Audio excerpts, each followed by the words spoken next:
Oh, pleased to meet you. All right. Thanks. You don't have to worry about the booch. Keith Bright, Nice to meet you. Thank you. Our little Staffy's lovely, but he's very excitable, and you probably don't want him jumping all over you. Yeah, that's all right. It's all he would do, but you could probably... Thanks. Do you want a coffee? I'm great, thanks, mate. What kind of coffee that's that? No, I've got a bigger version of a Staffy. I've got a Dr. Bordeaux.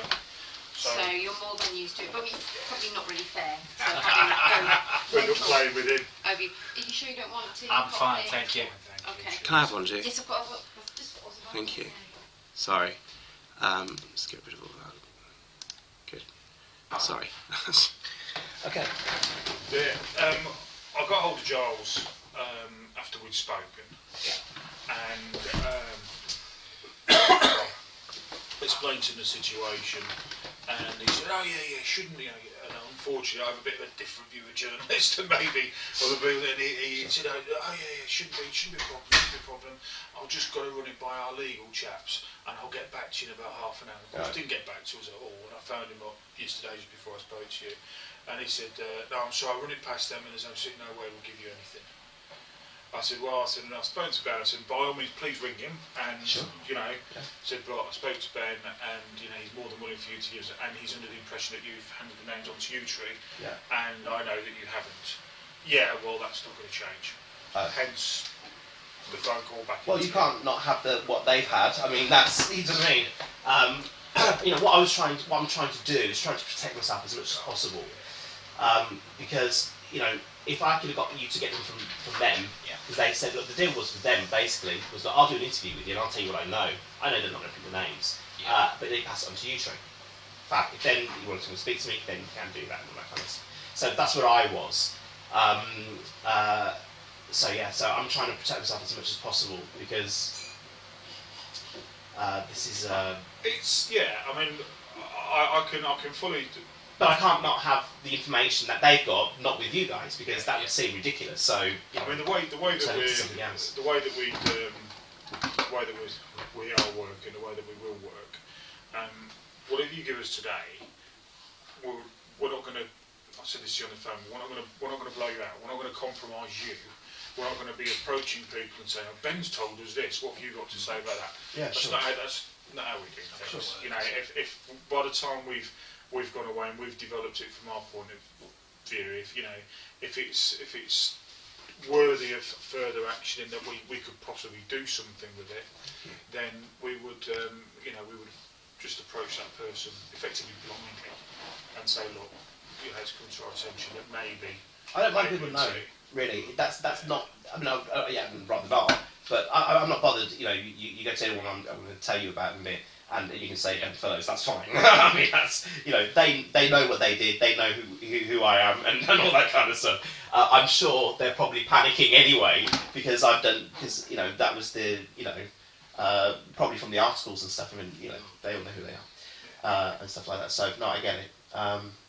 If my problem is this, and it's only a small problem really, I suppose. It's me standing up against someone rich and famous saying my word against yours. If there's 4 other people, I'm the 5th guy, or I'm the 3rd guy. If you've got other people there, I'm quite happy then to go and say, yes, absolutely, I'll be, But I don't think my testimony on its own, regardless of what it is going to take them down. Because I think if they were a normal person in society, absolutely, there's an even chance. But these people are loved by people. And even now, we were talking earlier, weren't we? This is my wife Julia, by the way. I introduced myself. Sorry. Yeah, you didn't. Yeah, we're about on the way in. We did. Bad form, isn't it? I took Sorry. care of it, don't worry. Yeah, it's really bad. But I was saying, I've got one of the people on my list, and I said, yeah, but I quite like them still, And she went, what are you talking about? And I'm like, all the millions that are spent on making everybody out there love XYZ person even works on the people that know better. It's that powerful, and the publicists, the agents, the lawyers. I know it's something that where we're coming from. Obviously, we've got all the fallout from Savile, and then there's this side of it as well. I mean, one thing. This isn't entirely a matter for you. My advice would be to give it some serious thought. But around the allegations you've made against Ken Clarke, if you want my honest advice, and this is not me sat here as a copper trying to, you know, give us a statement at some point, albeit very vague, for the simple reason you've made the allegation in public. If you've given us a statement, you've then got the protection of being a witness, so that if, just for argument's sake, and I know your view on this, if he was to turn around and do a Lord McAlpine and say, I'm suing you, well, he won't. Yeah, he won't. but for a start, if he can't, whilst there's an ongoing police investigation going. Okay. All right. If, for argument's sake, I'm not for one moment suggesting that this would happen, but if, for argument's sake, you were to say get, I don't know, bloody Daily Mail's Tories rag, the Daily Mail to have been quite persistent about, you know, have you contacted the police? Have you done? You've got that kind of protection that you're a witness. It's as simple as that. So if they start doing anything, it's potentially, well, long and short is they won't. As soon as they know you're a witness, they won't, because it's witness tampering, and they don't do that. Yeah, sure. So it's just something to maybe give a thought. And I'm not on about a massive, in-depth statement. Well, it is what it is. I mean, what yeah, it exactly. is me sitting in an office looking at the guy gropes me out of nowhere. I mean, the difference, you know, the difference is once it's sort of formally recorded. And I'll be honest with you, I'm the senior investigating officer for this. If you give me a blank statement saying I was working on the Cook report and Ken Clarke came into the office saying blah blah blah, and he gropes me, well, I'm not going to go and nick him on the back of that. I'm just not. If you were to give me a very, very full and you were totally supportive of a prosecution and I could corroborate it by other means, say for argument's sake, put you both in the same building at the same time for records, then maybe we might get to the stage of me going and arresting him or whatever. But we wouldn't just do it off a weak statement, and by weak I mean it's because we'd have written it rather than what you're saying. But what it does do is it just gives you a degree of protection. Just, I'm not for one moment suggesting anything else anything would happen, but it just gives you a degree of security, if you want. And we're a confidential advice. It's not going from being in the press. Well, it depends. I mean, the issue for me is if you look at how Lord McAlpine started suing people, and the vast majority of it doesn't really matter whether there's any truth in it or not. It's a setup, you know that, right? With McAlpine. You read the Yeah. Scallywag articles, right? Yeah, I know. Yeah? No, hold on a minute. But you read the Scallywag articles. Did he sue Scallywag? No. Why not? Right? But what he did in his book, he said, this is how you read that bit, right? You read his book? Well, I haven't read it cover to cover. Right, okay, so you haven't read it. Right, so in his book, he's telling you how to be a spin doctor master, you know. Here's the dark arts, right? You walk, basically, in front of a car, right? You create sympathy for yourself, right? And then no one can accuse you of doing anything, and you've got public sympathy, and you can make money out of it. That's basically what he said in his book, right? That's basically what the guy's done, right? Ken Clarke isn't going to sue me. It's not the same thing as McAlpine. McAlpine's demonstrating to the world how powerful he is, right? Now, whether he's guilty or not guilty, he's neither here nor there really now, because he's got 185 grand from the Beeb, right? He's got 125,000 from ITV. It's a payday for him. Just about to raise Sally Berkelow's piggy bank as well, I think. It's going to go for her as well. But I mean, it's just it's something to think about, because it just gives you a level of a blanket of security. Because what I wouldn't want to find is that, say for argument's sake, Ken Clarke, for whatever reason, and please don't, you know, I talk very, very loosely here, but don't for one moment, just because somebody's guilty, don't for one moment think they won't come out and say they're innocent and sue you. You know, it's not beyond the realms of possibility. It really, really isn't. Because, you know, some people have got more front than Brian. It's a videotape. And he's on video. well, if we can find it. I know who's got it. Well, be honest with you. She'll deny it, but she's got it. I'm telling you, because I can prove that she's given me other stuff that she shouldn't have. Right. So she's. Where would you keep it? Huh? Where would you keep it? Because once you get a wife. She lives in the Cotswolds, so it's in a house in the Cotswolds, the same as all the other stuff. She's given me Sylvia Jones was talking about. She's given me stuff on Freddie Scappaticci, IRA guy, yeah, worked for MI5. part of the Force Research Unit, yeah? She's given me stuff with Freddie Scappaticci being interviewed in a car by Clive Entwistle, who was the executive producer of the programme. Right? None of this should exist, right? Outside of the programme, right? This is all stuff that the Cook Report basically did for a programme that they ran, and they did a follow-up then some months later. Well, nothing to do with me, but she has this material, right? She's got a guy called John Dignam, who was an MI5 guy, again in the Force Research Unit, who got caught by Freddie Scappaticci, right? Interrogated by Freddie Scappaticci, and then he was found the next day on one of the roads in the in Northern Ireland, I don't know whereabouts he was, with a bullet through his head, right, after this confession. And they basically say on the tape, you're going to die, so tell us your thing. I've got that tape. All from Sylvia Jones, who shouldn't have had that at all. When I said to her, I'm actually going to use a transcript from that, she threatened to sue me because it was her tape. It's mine, I own it. In other words, it's currency of some kind. Who's she in the grand sort of scheme of things? Oh, well, she was the producer of the Cook Report programme that I worked on. Yeah, so... But the point is, anything that happened with anyone famous, or anyone well known, she had that. She copied it, Right, she's got it. So, I know that Jack Mulvern has come out and said, from the Times, something happened to the Cook Report archive. And everyone's kind of gone, oh well, that's typical of that kind of thing. Because I've said, look, there's a videotape here, just get the videotape. Now they're saying, oh, we can't find it, it's gone, whatever it is, right? I'm sure you guys will be able to find it, but Sylvia has it, yeah? And she has been, this woman would eat me alive within a second, wouldn't she? She's a crime correspondent, she takes no hassle, she reports to Whitehall anyway, yeah? And she's quite powerful, right? And she has basically said that, yes, she saw the tape, it exists, right? Well, hold on a minute. Yeah, she said she saw the tape, she saw you and Ken Clarke. She didn't see the grope, but she saw the two of you in the Clive room. Entwistle says there's no such there's tape. no such tape. So they, at least, they haven't got their story straight, or at least they, when there was, you know... but she'll have it because that's what she has. She has currency on everyone, and that this in a very small way is what it's all about. It's about using people and having currency on them. And I think child abuse and paedophilia in the entertainment industry is the gold standard.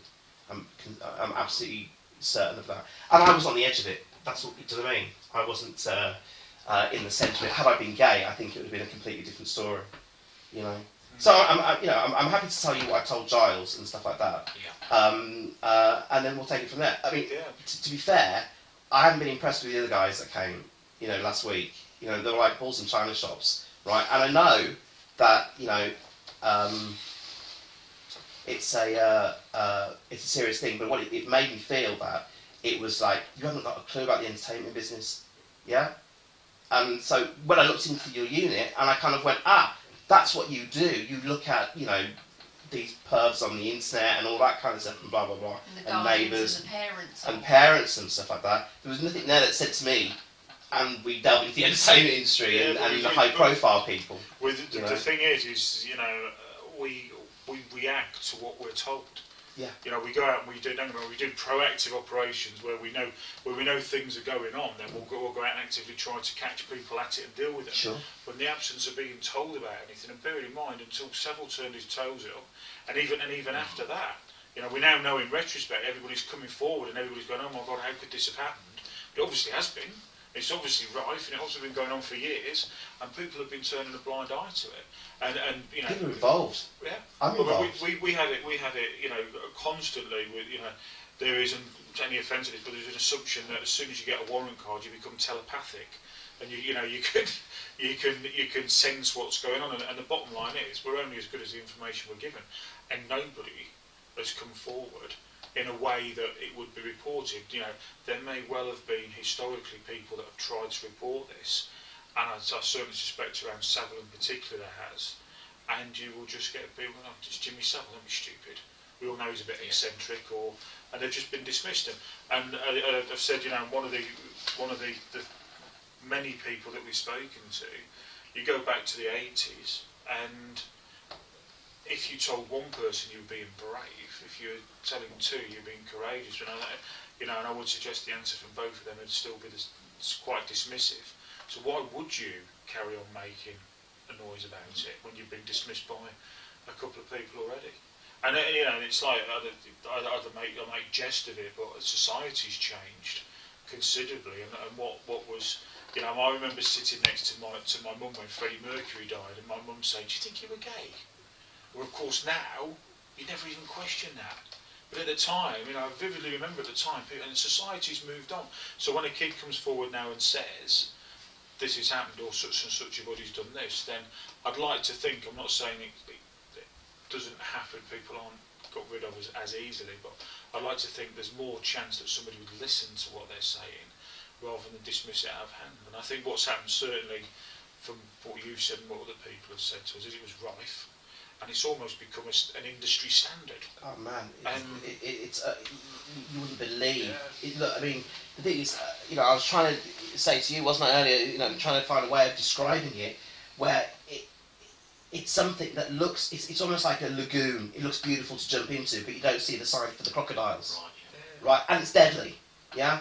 And what you're looking at, from a child actor's point of view, what I went through is rent boys. That's what you are, yeah? Now, I wasn't gay, and I was known as the big flirt. So it's like being the big flirt. And everyone had stupid girls' names for each other. Right, it'd be Leslie and Tracy and this, and that'd be James or John or whatever, right? So you know, this is how it would go, really. So if you look at sort of you know, major movie stars now, you would look at Johnny Depp. Johnny Depp was a rent boy, yeah. If you look at Tom Cruise was a rent boy. That's how they got into it. And you're looking at me and going, but that's the facts, yeah. That's how it happened. I was put up in front of Tom Cruise, right, and he chose the other guy, and he had sex with the other kid in the bedroom, and I was in his suite in the Dorchester, in this country. Yeah? That's how we were used. And we were sent by Sylvia Young, our theatre school. Right? That's what we were sent. Go meet Tom Cruise. It'd be a great afternoon for you. Right? And she did it all the time. Yeah, right? Yeah. So, no, I'm not saying about Sylvia, right? But when you start looking at this from that perspective anyway, you start looking at it and going, hold on a minute, was I sent? Or was it a nice thing to do? Because they had sex with the other guy there. I didn't do anything, I stayed in the other room, but he told me what went on quite vividly. You can argue it two ways, can't you? You can argue that she's complicit, or you could argue that she was doing you a favour, you know, you just... But what was the favour though? That was the thing. When you come away with it, you go, yeah, I've met a movie star, but I met a lot of movie stars at the time, and we went to the premiere, right? So that was kind of the payoff for you. It's like, you may have had this in the afternoon, but in the evening, you're going, along with, 200 other people maybe, something like that, to a premiere of Days of Thunder, which was for us the party. So what JP went through, you know, he was gay. I didn't have to go through it because you know, he was chosen, not me anyway. So that was that, you know, and that happened a lot. And that's anecdotal. I mean, that's just it's just how it is. Yeah, just how it was. I mean, up in front of people. I'll be sort of brutally honest with you, and I'll say that that's very interesting what you've told us. We couldn't take that any further forward unless we had a complaint from him. Yeah. And so, you know, I mean, but I'm trying to give you the please do. But what I'm trying to reassure you that we're not going to charge off like balls in a china shop and causing aggro and grief and all the rest of it, because you know I've been doing this far too long, and there's very little we could do with that unless we had a detailed evidential statement of what went on in that room between those two. Yeah. And there's only him's ever going to be able to give us that. And whether or not he chooses to speak to us or not is entirely a matter for him. So you know that's the problem. A little bit of reassurance that we're not going to start just chasing people. They're not going to go nicking Tom Cruise and accusing him. You know, but that then leads on to the next point, which is, you know, these people have been getting away with it for years, and it kind of... But you laugh when you say Tom Cruise, because he's a movie star. Movie stars wouldn't be like that.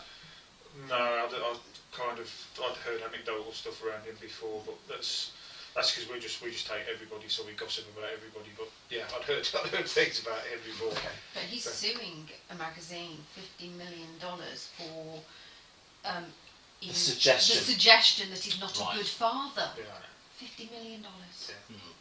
Crazy, you know. So there you go. That's a sign for someone, isn't it? It's you want to come and sue me? I'm a movie star. Take your chances, right? Another Hollywood movie star, you know.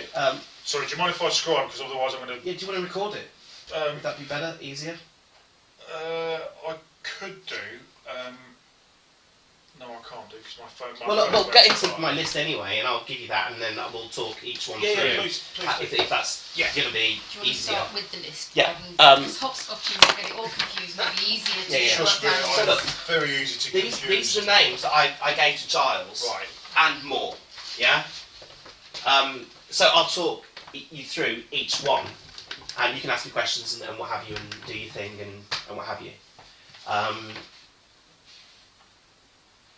Okay, we'll start there. I'll be... Right, okay. So should we start at the top and just... Yeah, please do. So Christopher Cazenove. he was a big dynasty star of his day, yeah? So he was very famous for us, you know, he was the Hollywood guy coming to town. We were in Birmingham, we were doing, I was a child, 14, Right, 13, 14, somewhere there. You've got to understand, I did lots of shows and I was very busy. So for a regular kid who goes to school, has his friends and stuff like that, I did 3 or 4 jobs a week. There'll be 50, 60 people at each job, maybe 20 or 10, but still you're meeting a lot of people, you're doing a lot of work. So when I was doing a theatre show, in 1 year I did 7 theatre shows, just to give you some perspective. You go from one show to the next, to the next, to the next. You're always auditioning and you're always doing something. So when I met Christopher Cazenove, he was at the Alex, I think, doing a show, or had just finished doing a show, and we were moving into the Alex. And in the rehearsal rooms, you bump into people and stuff like that, and you all drink at the same pub, right? I say drink at the same pub. I mean, you know, I was 14, but still, that's what you were doing, right? Because you're mixing with adults, right? And really, ever since I was at the RSC when I started. You always got taken to the pub afterwards, you know, and nothing happened, you know, at the RSC. They were extremely good at what they did. Their chaperones were second to none. They took you from the stage to the dressing room, and they never left you alone. They bugged you. I mean, it was awful. But they did their job really well. What they were supposed to do, Yeah, but obviously you ended up at the pub a couple of times, as kids do, right? And you're getting past the booze and what have you and all that kind of stuff, right? So, so when I met Christopher Cazenove, the shows were exchanging. I think I might have been in 15 Streets, which was a Catherine Cookson show, which should be quite easy to get those dates and stuff like that, possibly. Or I was doing Damn Yankees at the Birmingham Rep, and we were using their rehearsal space. I'm not sure, so I did a lot of shows. So anyway, met Christopher Cazenove in the bar. We chat. We all got on. There was a little group of us from Birmingham who would always do the shows. Would always hang out together. You know, if one of you was in a show, you'd invite the others to the bar to meet the cast and stuff like that. And you know, it's that kind of relationship. So we got very drunk on most of the occasions we met. We got blasted, really. One night, we were all staying at the Holiday Inn in Birmingham. Even though I lived in Birmingham, even though my family was from Birmingham, they wanted you all in the same place sometimes. So I was staying in the Holiday Inn, which was next to Alpha Tower or somewhere there, near Broad Street. I've stayed in it, believe it or not. But there you go. So, Yeah. where is it? So I think it was that one. So and so we're basically staggering back to the hotel room. I came into my hotel room. He followed me straight in behind me, and basically shut the door and started to be very flirty. He was touchy feely anyway, you know. Yeah. It was acted touchy feely, right? But he came in behind me, shut the door, and basically tried to kiss me in a kind of cag-handed kind of I'm drunk way, so I don't really mean it. Kind of, but he did. I mean, he was massive. He was like 6 foot something as well. I mean, he was really, you know. I'm not big now, you know. I must have been what, 4'11" or something. I mean, it's you know. So he was absolutely terrifying, and that went on for maybe half an hour, you know, of being in that bedroom. I was on the bed at one point. He was on top of me, and we rolled off the bed onto the floor, and you know, and he would laugh and sort of like say, "Oh no, I'm joking," because he thought I'd hurt myself. you know, and then it'd be like, no, and then it'd be on again. But he kept me in that room for about half an hour, I think, until my friend Scott came in, and when he came into the room, he punched me in the face. Yeah, so I'm on the floor basically. Yeah, and he's basically on top of me, so I'm between his legs. Yeah, and he's licking my neck and ear and all that kind of business, and you know, basically razor rash all over my face. That's all I'm feeling. And the door opens. My friend Scott comes in. Where's the party? He gets up and he's pretending we're play fighting and kind of punches me in the face, right? And then goes, where's the party? Out with Scott, back to someone else's room, and I'm like, I've just been attacked by Christopher Cazenove. Do you know what I mean?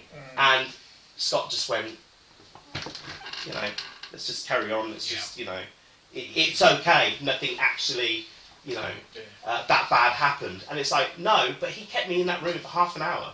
I couldn't go anywhere. I couldn't do anything. You know, and he was crying. He was laughing at some points. He was really drunk. But that's what he was like. And you could see that. That's what that guy was like. So that's basically what happened to him. Then afterwards, it must have been, 2 days later, I may have bumped into him again at the bar, and blanked, nothing. I was not in the crowd anymore. Not in the crowd, yeah. No, I was very much out of it. You know, not even eye contact or anything like that, which is, you know, really much how it went for me. Really.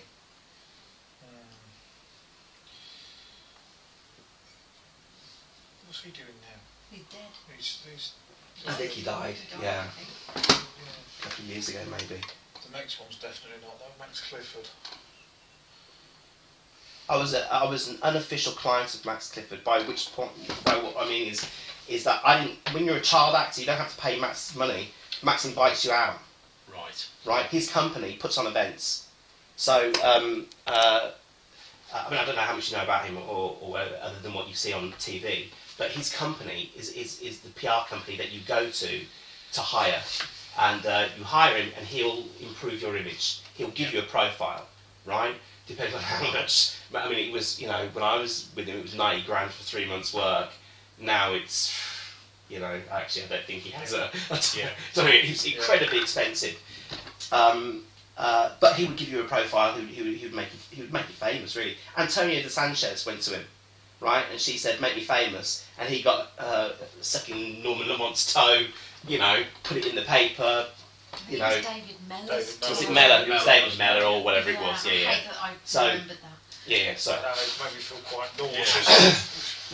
Yeah, but that was that incident. So that was trying to make her famous, and it backfired because no one really likes someone who does that. And then I think at the time it was a lot of kind of kiss and tells going on and stuff like that. So Max Clifford invites you out to places. You get the phone call of the day, and it'll be from someone in the office. Sometimes it was from Max, but most of the times it was from one of the girls in the office who said, "How would you like to go to X amount premiere or Stringfellows or wherever?" But because you're in the business and you're working, they want you in their club.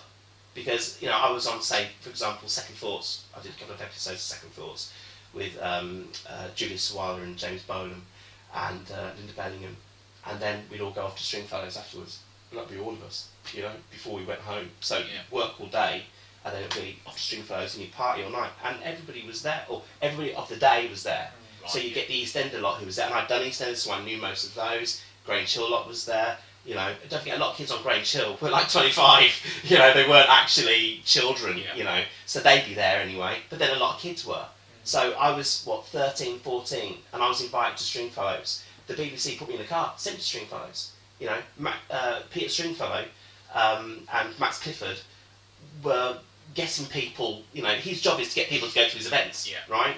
So putting me in the room with people and stuff like that is what Max Clifford does. And he sits you down, it's a bit like Scientology, they sit you down in front of the video camera and say, "Tell me the truth about who you are and what have you, because I need to protect you." Right? And that's why I was saying to you earlier in the week, if you can get Max Clifford, he's got evidence of so many people on tape admitting to what they do.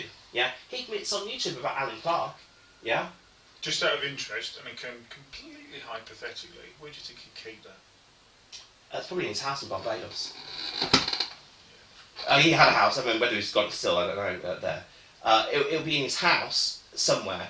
Now, I think he'd want that pretty close to him. Yeah, because if it was in another country, that would have him getting on a plane or someone getting on a plane to do it. He might be in a jam and go, I need to get hold of that, right? So, you know, I don't know. I mean, I don't know him personally. You know, I've been to his house or anything like that, you know.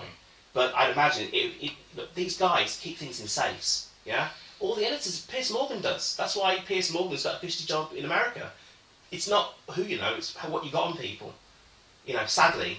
And this industry works that way, you know. So, look, if you can get Max Clifford to, look, he wants to tell his story anyway, yeah? He's got all he's made all his money, yeah? He hates these people, right, he has to represent, right? He hates them. He's desperate, isn't he, to tell his story. He needs that excuse to say, well, you know, and this might be the perfect opportunity because of what's going on for him to say, the police made me talk, right? Because he's not under any oath, is he? You know, he hasn't taken, PR companies don't take an oath in front of anyone. Confidentiality. You know, he may say to his clients, I don't need to, you know, I won't say anything. But if compelled to, you know. So anyway, so Max Clifford, basically, it's Peter Fellows, all the events, Days of Thunder premieres, The River Runs Through It, he put me with Brad Pitt there, you know, good person for you to meet, all that kind of stuff. You know, it's never, you know, go and meet that person because they want to have sex with you. It's, they would be good for your career. Good for you, yeah. You know, and it's up to you what you do, yeah. Colin Farrell basically tells a story of when he got picked by his agent, his big CAA agent, I think it was, and he said basically, you know, the guy had two choices: one guy who would give him a blowjob and the guy who wouldn't. Well, Colin Farrell's Colin Farrell. He admits himself that's what he did to get his agent to get into the industry, yeah, because this is the currency, yeah. What they do is they take you and they hope that you're damaged goods in some way. So, for example, I've got an adoption story, right? That was always used to get me to do stuff. They would always bring up my adoption in some way. So, for example, Sylvia would say, you know, go meet this person, Lovey, and what have you, and stuff like that. And, you know, I can't really give an example, it's weird. It was just because they think you haven't had a very good upbringing, or something, that you haven't experienced things. So because you have, you know, you were in care. I was in care for 6 months and I didn't know about it, right, from the first 6 months. But they suddenly think you were in care till, you know, they met you, right? So they want to give you a great experience, right? Well, that means them being with these very wealthy people and all that kind of stuff, and then going along with whatever that entails, right? So that was always used. So what they want is these people who are damaged goods in some way, and I was never damaged to my adoption, you know, I've got, you know, various commitment-phobic issues and things like that. But I've been with you for 18 years, so I mean, you know, it's not that bad. We've worked through them. I've been married 2 years ago, but that was, you know, I've been that kind of thing. So, so if you've done something wrong, so for example, if you're a shoplifter or something like that, they can use that because they can stop you from going to jail. Say like Winona Ryder, right? She was a shoplifter, and what did she do when she couldn't make a movie? She just reverted back to shoplifting. Except now she's famous, and she's like, right? They just revert back to what they, you know. So they pick these kids up, especially in LA, off the beach and stuff like that. They show them a good time. Nicolas Cage is a procurer. He's related to Francis Ford Coppola, right? He found Johnny Depp, right? Right. Yeah. And loads of other kids. And if you all you would do is Google for Johnny Depp Rent Boy, and he admits it. He said, "Yeah, there's stuff I had to do at the early of my career, right?" Well, that happens here in exactly the same way. So there's these people that are looking around for people who are slightly damaged, who like the glamour, and you know, who will do pretty much whatever. Yeah. You know, now. It's making me sound homophobic to say I wasn't gay, so therefore, but people weren't sure because I'm slightly camp, right? So I just ended up being a flirt really a lot of the time, except for really, you know, we'll talk about more about these sort of people. But I'm just trying to give the atmosphere as well as the obviously, you know, this is what happened, but yeah, you start seeing there's these key individuals that on themselves, you can't really say, oh, you're doing this, that, and t'other. But when you look at actually what they do, like Max Clifford, he gets young people for free to events. Yeah, I was 14 years old and I was just drinking champagne. You know, I was snorting cocaine. You know, I was doing, you know, that's why people don't come out, because they're embarrassed. Right. Yeah, I'm embarrassed. I had to, you know, I did this story, and my mum read that paper, and she was just like, she was in Birmingham, you see. Right. Yeah. So my family, who didn't want me to go into acting, who I didn't tell anything to, who worried about me every single night while I was in London, and rightly so, Yeah. I was saying, no, everything's fine. Everything's fine. Yeah. I actually lived with a drug dealer. Yeah? The family that Sylvia Young put me with, their son was a drug dealer, actor, right? Dealt drugs in all Stringfellows, in Bar Atlantic, China Whites. We were, you know, the kind of that's where we frequented, pretty much in those days. Plus, you know, a few, you know, Camden Palais and stuff like that, and other things, depending on what events were going on and where. But that's where she put me, where I would be safe. Right. Yeah. Right, and that was done through my parents. So Sylvia says, oh, I've put him with a family. Great. Well, the woman overcharged us massively for the rent for a room, and I had to share with someone else anyway. It's almost like, you know, what we pay here, you know, kind of thing. You know, so you're being ripped off, but you didn't know it. Yeah. The son's a drug dealer, and you're getting sucked in to this world, right? Now, I'm not saying that I'm innocent. I'm not at all. I happily marched on. In fairness, mate, you show me a 14-year-old that wouldn't. You know, I was 14, and if I had the opportunity to suck in champagne and you know, while I was trying to sneak into pubs and working out which ones I could get into, if somebody had said, come into this one, I'd have probably run them out of the way. You know, we've all been there, and you know, I wouldn't put yourself down for that, because you know. That's what 14-year-olds do. This is it, and you know, and that's why you should have grown-ups looking after you. That's my point. And that's what Yeah. Esther Rantzen should have been. You know, she invited me, I think, to her house in the New Forest. I'm not sure if it was her house, but it was certainly a party at the New Forest, and it was her party. And she invited me directly, so it wasn't like it was through a friend of a friend of a friend. It was Esther Rantzen saying, I was in a few shows that she had come to see me in. I'd done a few Bill Kenwright shows. Right, yeah. And I think I was either doing Bobby Davro show down in Southampton, or I'd just finished doing a Bill Kenwright show in Leatherhead. We were on tour, Southamptonish, Leatherheady kind of way. I know there's kind of a big difference between those two places, but sometimes you just can't remember where you were at. Now, because I went to the New Forest, I'm thinking maybe it was the Bobby Davro show I was doing. That to me makes a bit more sense, maybe, being closer. So it's probably the Bobby Davro show I was doing. So that's how we ended up at that party. And again, it was, do you want to come to a party? Yes, I do. Yeah. Everyone starts off very glamorous at the evening. There's what 20 people there, maybe something like that, if that. But people rotate through the evening. So you know, and I was always a person who arrived pretty much on time at the beginning of something, but I was always there till way after it had finished. You know, for some reason I couldn't go home. You know, I wouldn't go home. Yeah. You know, so say for example at that party, there's lots of drugs, lots of alcohol, lots of children, right, and adults. Yeah. There's lots of sex going on, because that's always part and parcel of these things. People get drunk, people have sex, right? And Esther Rantzen's there, and not once did she come up to me and say, "Oh, it's time to go home. It's time for this." To me, you're past your bedtime, off you go. No, it wasn't. I was passed out in the garden for half the night anyway. Stagger back in. Then I get the cab home, or back to the digs, wherever I'm staying. You know, it's almost morning. Do you know what I mean? The party has gone on. I mean, she's probably disappeared hours ago. Yeah. But that's what it was like, you know. I take it Esther didn't do anything specific apart from obviously not look after your welfare by inviting you to a party where there's clearly other things going on that a 14-year-old should be exposed to. Oh, well, no, I mean, you know, she's a, you know... Yeah, I know, yeah. The hypocrisy of it is, yeah. So that's it. So when she came out and said, "Oh, this is awful about," you know, all she's really worried about is childline. Yeah, her legacy. Well, that's one of those selfish things you could possibly think of.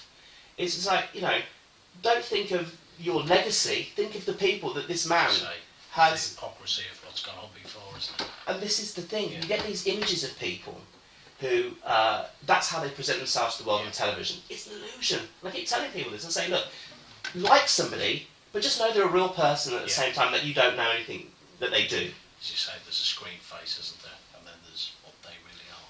Yeah. And they're completely different. You know, and, you know, there's people out there, you know, and I say, look, you know, these people are like monsters that look very good. You know, and they will, you know, eat you alive, right?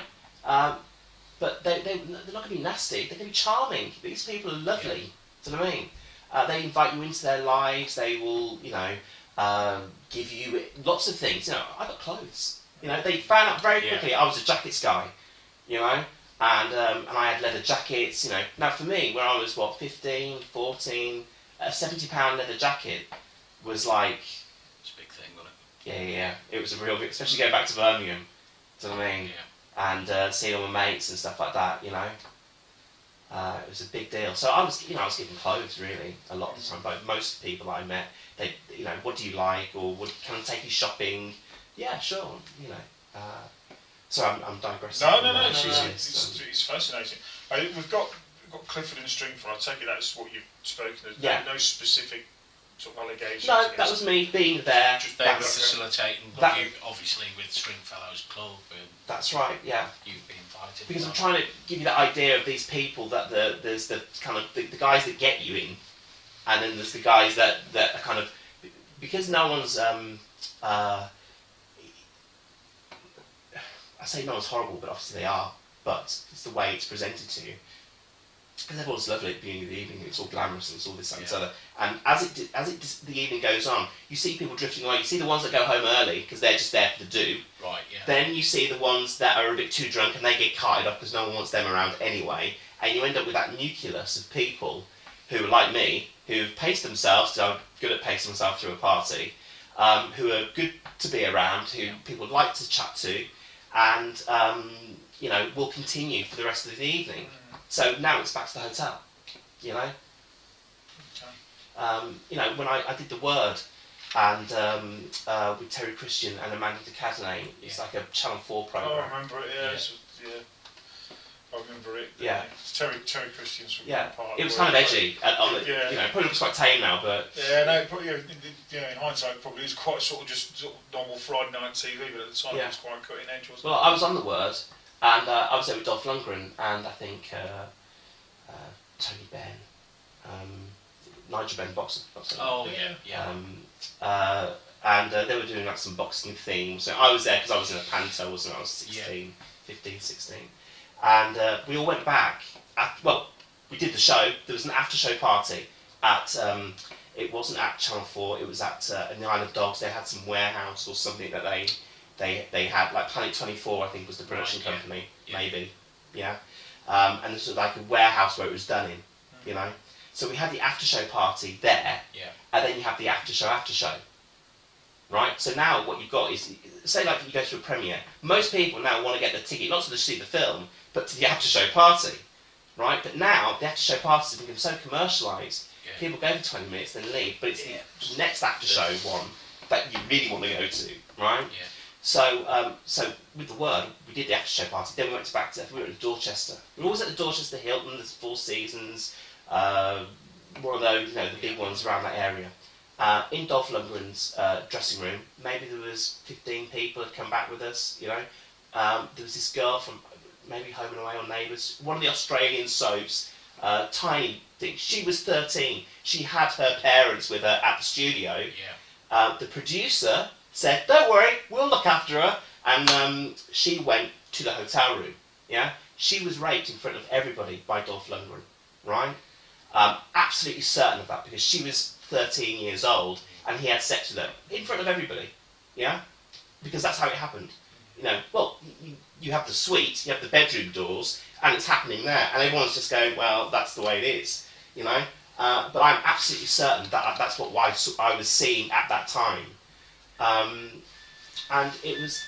that's a standard thing, you know.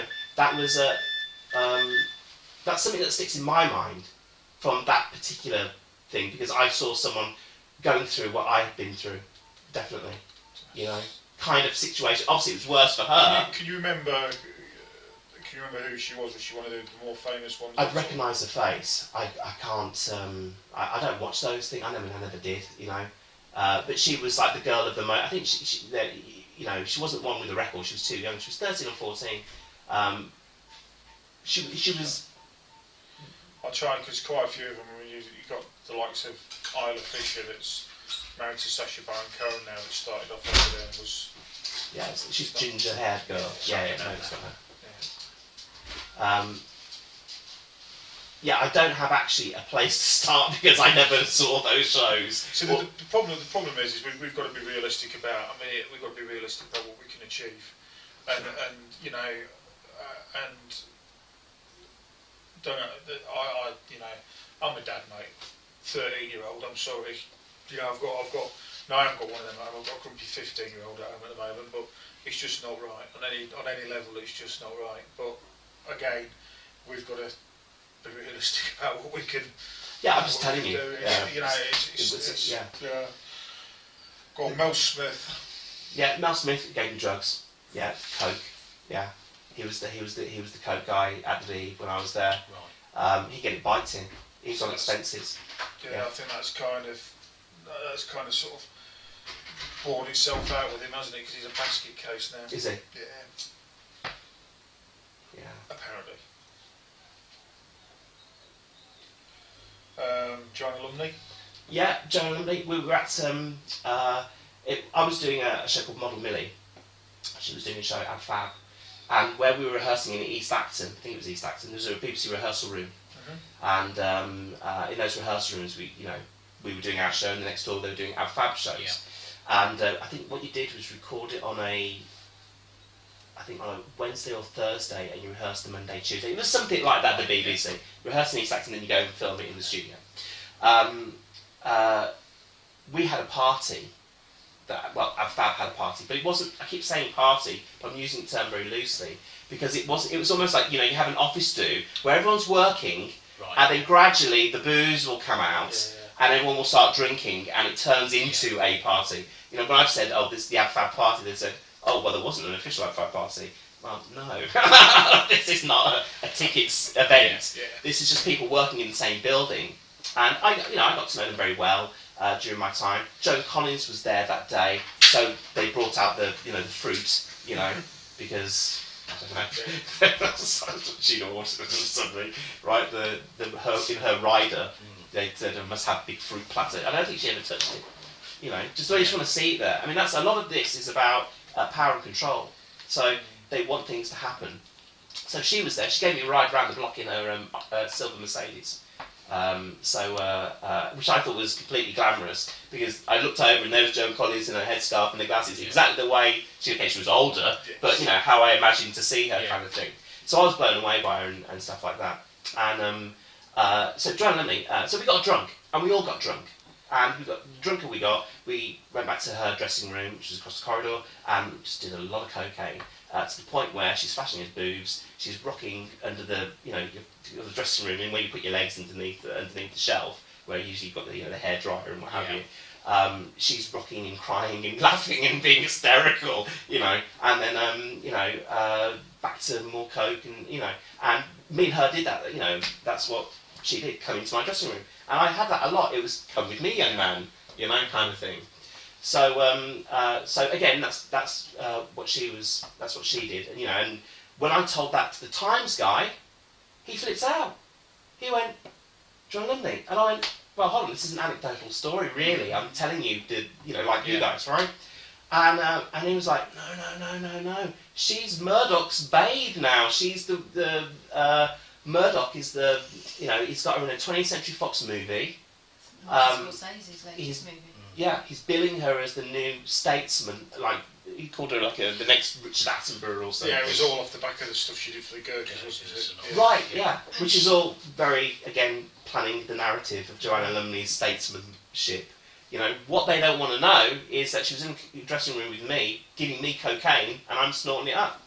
That's the last thing. She's part of the Sky Christmas schedule, if there's any irony in that, being it was the Jimmy Savile Christmas scheduling that caused the problem last time, because the Christmas schedule is everything. Because she's in that, and I read something that Sky believed that she will bring to Sky the statesman-like qualities like David Attenborough, because they believe that people see her in the same light as a David Attenborough, a statesman. So he flips out at that piece of information. That's just, you know, and you know, and should do his research because she did pornos before she got famous. So that's all been wiped away now with the Gherkins. That doesn't exist. Yeah, but that's it does. Yeah, but it does. That's because. But the thing is, by the time the PR machine's finished with you, you make them look like they're, you know, wonders of the world, and you know. So so that's what happened with Joanna Lumley and stuff like that, and that went on. You know, I mean, you know, those parties and those gatherings. I shouldn't call it parties. I should call it gathering, I suppose. Happened all the time, every day, and stuff like that. Bruce Forsyth. Always with young girls. Always. Yeah, I was young, don't forget. So when I saw someone who looked young, they were young. You know, I don't know how old they were, but you know, I was 15. And I'll be honest with you, mate. At the age of 15, you're going to have a better idea of judging age than I am now, because I'm lost between about 14 and 18. You know, but when you're that age, you know damn well how old somebody is. So if you're saying that when you're 15, you're. And I saw them as being young. Yeah. And there was lots of those, and you know, he was doing a generation game. I think at the time, so you know, I was there a lot. I mean, our filming, see, because of the way that the that television centre worked at the time, I think you had 8 studios. So it's 8 things, and all recording days happened on the same days. So BBC was jumping on recording days. So you had lots of different people doing lots of different shows, and all the backstage area fed into one dressing rooms. One lot of dressing rooms. I think you had upstairs dressing rooms for the big stars, and then the big stars were the guests always. And then downstairs, you went down one flight of stairs, and another set of dressing rooms. They were for BBC staff. Like if you were doing a series, like an actor or someone. Jimmy Savile's dressing room was down there. Bruce Forsyth's dressing room was down there. So you had to kind of go down, you know, into one level, you know, and then you know whoever performers or whatever would have because they'd be nearest the studio entrance and stuff like that. So yeah. Okay. Andrew Lloyd Webber. Yeah, stuck his tongue down my throat and attacked me. He's really useful group in the office.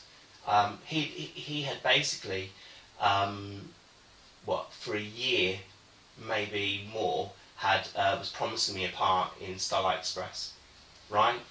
And by the time that he attacked me,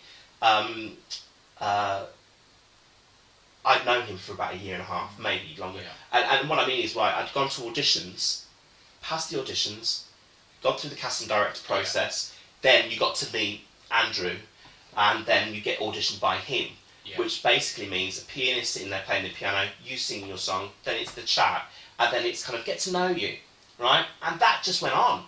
Now, I was used to going for like 5 or 6 auditions, right? Yeah. And you get the job, or you wouldn't get the job. And if they didn't get the job at that point, they'd explain to you why. Yeah. Well, it was a choice between you and another guy, and we just picked the other guy. Okay, fine, I get that, right? But when it goes on and on and on, and it goes from being... I was always the last guy as well he saw on the day. So it'd be the last guy I saw, and then it'd be like, come up to the office and let's have a drink. Okay, let's have a drink. And that happened quite a few times, and nothing happened, right? And I was just like, I'm getting to know Andrew Lloyd Webber. So I go on the phone to my mum saying, I'm getting to know Andrew Lloyd Webber now, right? He took me up to Buxton, to the Buxton Opera Festival, where he was giving some masterclass. And he took me as one of, I think it was a girl and a guy, probably 3 or 4 of us maybe,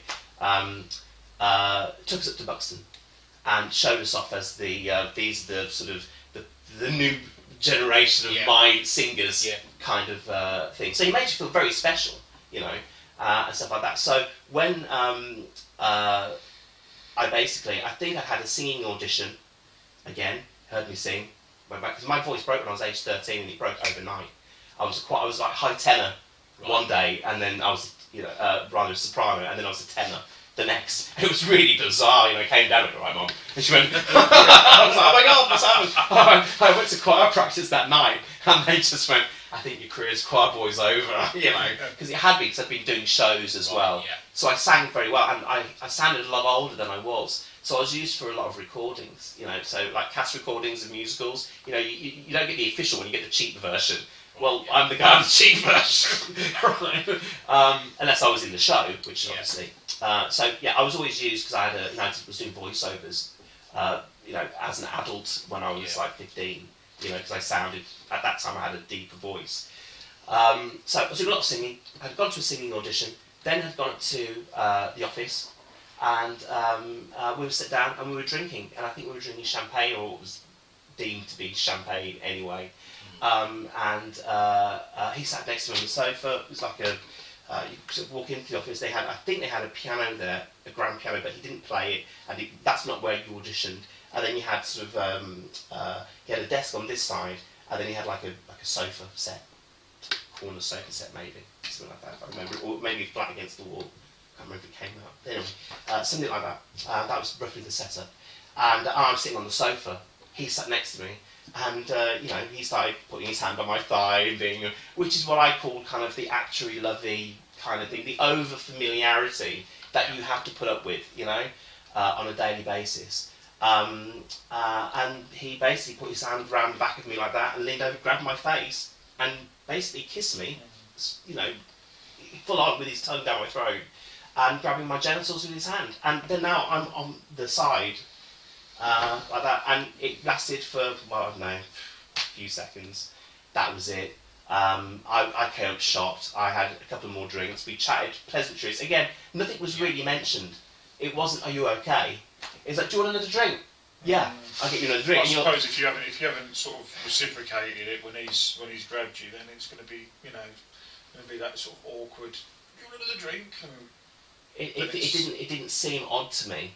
It was just, that's what happened. Right. Yeah. Yeah, and then basically I was put into Sal Express, and that's how I got that show. So it was over a year of auditions and meetings and used to meet up in Shepherd's Bush Gate. Is it Shepherd's Bush Gate?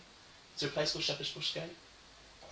Maybe it was the Gate Pub or something. There was a little restaurant. There was something called Shepherd's Bush Gate or something that was like a restaurant or a pub or something like that. Little, it would be a gastropub now or something now, but then there was no such thing. But we had lunch a lot in that place. When were you in Starlight Express then? Huh? When were you in Starlight Express? Oh God. Well, I was 15, 16 going into it. Yeah. So he saw me when I was 15, because I went to boxing when I was 15. So what age would that be? What year would that be roughly? 90... Hang on, easy way to work it out. You were 15, 74, 84, 89, 90? 89... 90, yeah. 90? Yeah. Yeah. No, because one of my first memories of when I came to London was I used to watch so we used to go down, the cast used to go down to Trafalgar Square and practice at the bottom of Trafalgar Square, and one of the first sort of memories of me coming to London as a sort of naive northerner coming down to join the police was going down there and watching the cast practice. Fascinating. Yeah. So it was at the Apollo Theatre, Yeah, and I broke my leg doing it. I was Rocky 1, so it was a small part, but and as you come down one of the big shoots, a guy called Marco, he's like an Italian guy, kicks my skate, which happened a lot, people, because you're holding on to everybody, and what you didn't want to do was move your skate forward, because if you hit someone else, that's it, because their momentum's going that way, well, you fly up, and I flew up and went over, there's a plastic barrier, my leg went over the plastic barrier and I broke it, and this woman in the audience was like, and I still had to get off, because no one could come and get you, it's in the middle of the audience, so you have to kind of realise what's happened, get yourself, and obviously you've got adrenaline and stuff like that, so off I skated on one foot, got off stage, and obviously, so that was... Burst into tears as soon as you're off stage, I know I would. Yeah, and also, you're out of a job. Yeah.